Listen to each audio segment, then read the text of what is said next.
Hello and happy Wednesday. Today on the Busy Bride podcast, it's a solo wedding tip episode. I am currently in the middle of the early summer busy season, and I'm seeing so many cool things that couples are doing at their weddings, and I want to share all of it with you because they're freaking awesome. Today, we're focusing on family and loved ones and how you can incorporate them into your big day.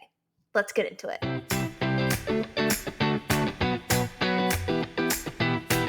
Hello and welcome to the Busy Bride podcast. I'm your host, Gabriella Marie, and I created this podcast to help you research vendors and learn valuable advice as you plan the most special and true to you wedding day of your dreams. Let's get started.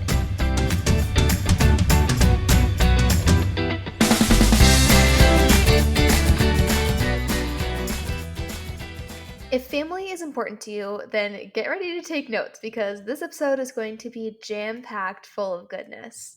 I'm walking you through 8 different ways you can incorporate loved ones into your wedding day beyond the typical parent dances and things that are normally included in like a standard wedding day timeline. Because even though wedding days are about celebrating the love and commitment between you and your partner, oftentimes your loved ones have had a big hand in supporting that relationship and supporting you and making you who you are. And a lot of couples I photograph want to honor the people who have had such a big impact in their lives. So, without further ado, here are those 8 tips to involve family members or loved ones in your wedding day.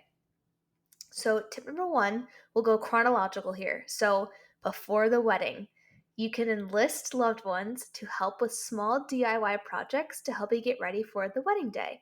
So, this can be things like painting signs, spray painting thrifted vases, assembling centerpieces, framing photos, etc.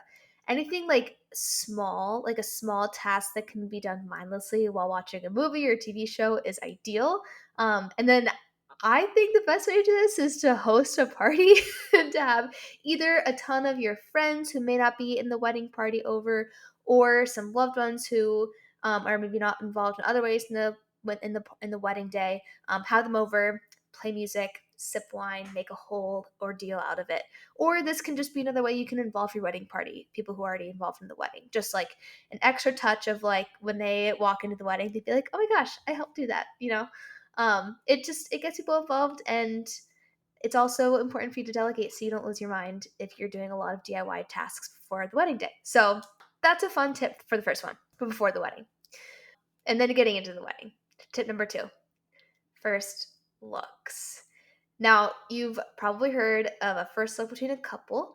I think I've had an episode on here about first looks, but something that's almost just as popular as first looks between partners on the wedding day is a first look with dad, usually for the bride.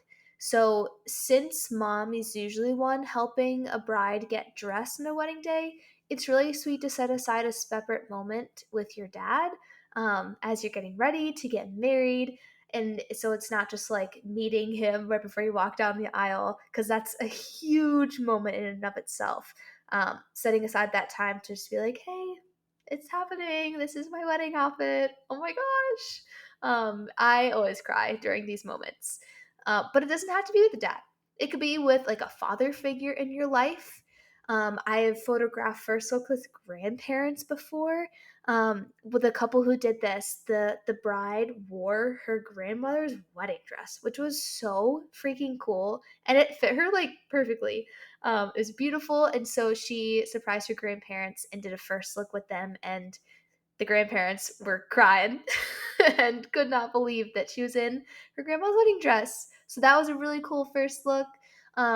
Siblings, this is underrated. If you are a bride and you usually have sisters in a wedding party, but if you have brothers, they may not get to see you until later on in the day, and it might be more of like an anticlimactic moment. But if you set aside a time to have your brother see you in your dress, that's pretty cool. I feel like I have a brother myself, and I there's few moments when he shows true emotion.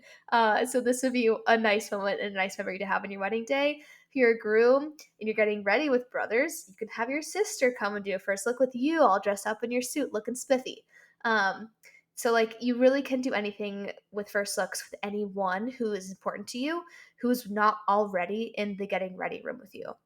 Also, wedding party. I don't know if I said that, but doing a first look with your wedding party, usually a bride with her bridesmaids, the guys are sometimes cool about it, or just they're all getting changed at the same time. But girls, for the bridesmaids, it's fun to do first look there. But yeah, truly anybody you can do first look with to have that special moment set aside to have the big reveal of your wedding outfit. Um, okay, number 3, another one before the ceremony, writing letters and giving gifts. Gifts don't have to be reserved for your partner or for your wedding party. You can give gifts to anybody. You can give them to your parents, to your partner's parents, siblings, grandparents, truly any loved one that holds significance to you. Can't say that word. Any loved one that holds significance to you. There we go.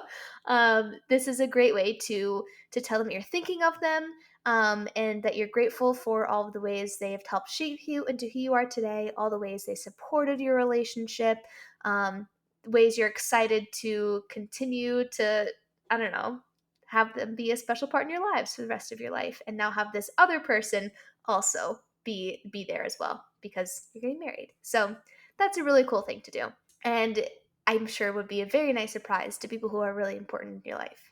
Number 4, ceremony officiant. Moving on to the ceremony. It is possible for pretty much anyone to become an officiant these days.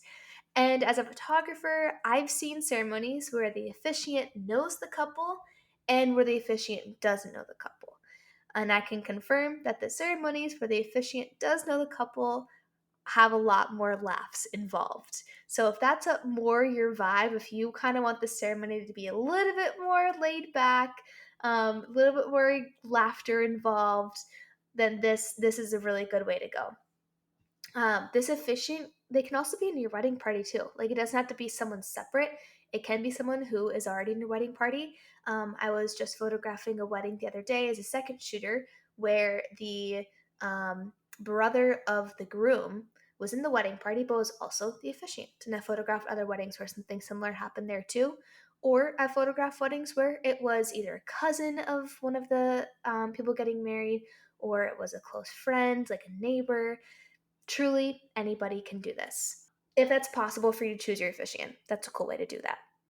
Okay, sticking with the ceremony theme, ceremony readings, tip number 5.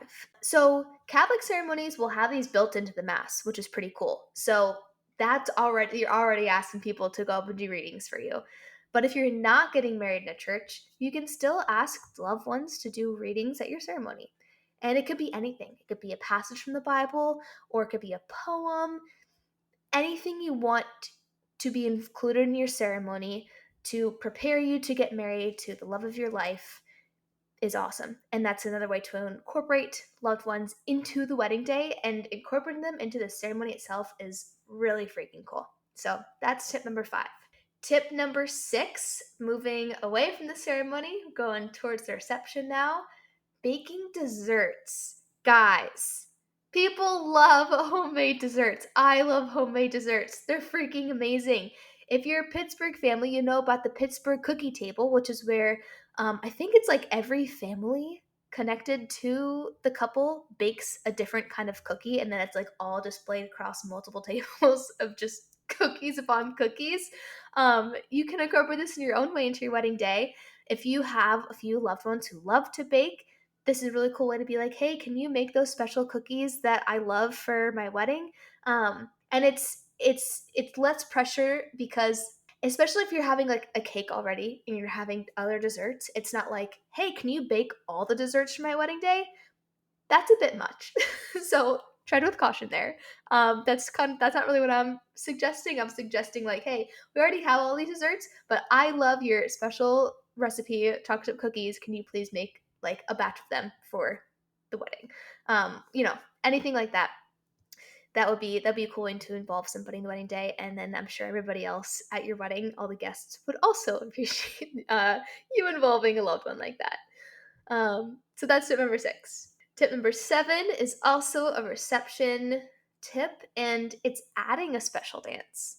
Apart from like the normal first dance, mother son dance, father daughter dance, parent dances, um, Are you a bride that's close with your mom? Because if so, surprise her with a special dance to one of your favorite songs together. That's pretty dope. I've seen that happen a couple times, and it's super duper sweet. Or if you're a groom that's close to like your grandma or somebody, you will legit make every person in the room cry by dancing to like a Frank Sinatra song with your grandma. So that's awesome.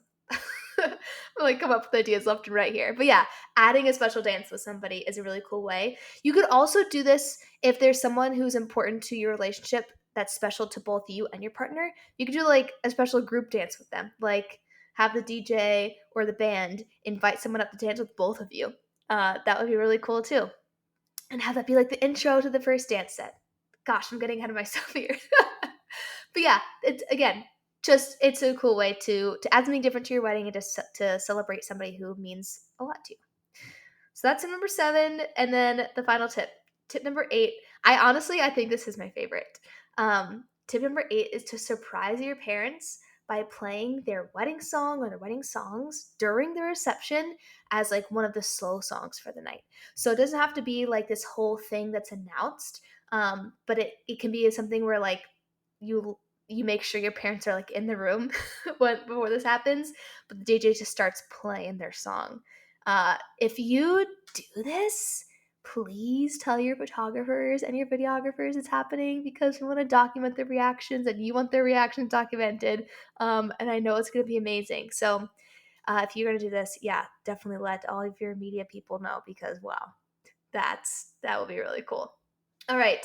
That was tip number 8. Those are the 8 tips. Those are the 8 tips to include family members in your wedding day. You can include them before the wedding with the DIY projects, during the wedding with the first looks, with the letters, with the gifts, with being an officiant, with reading something at the ceremony, and then after the ceremony, baking desserts, adding a special dance, or playing their anniversary song at your wedding.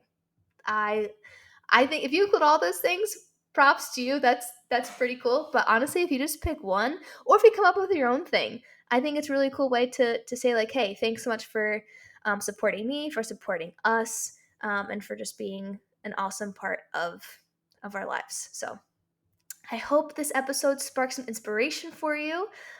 Please share this with a friend who's getting married soon so they can also be involved in the inspiration and get some ideas flowing. That'll be great. So, thank you so much for your time. Now, go hug your person, and I'll see you next Wednesday.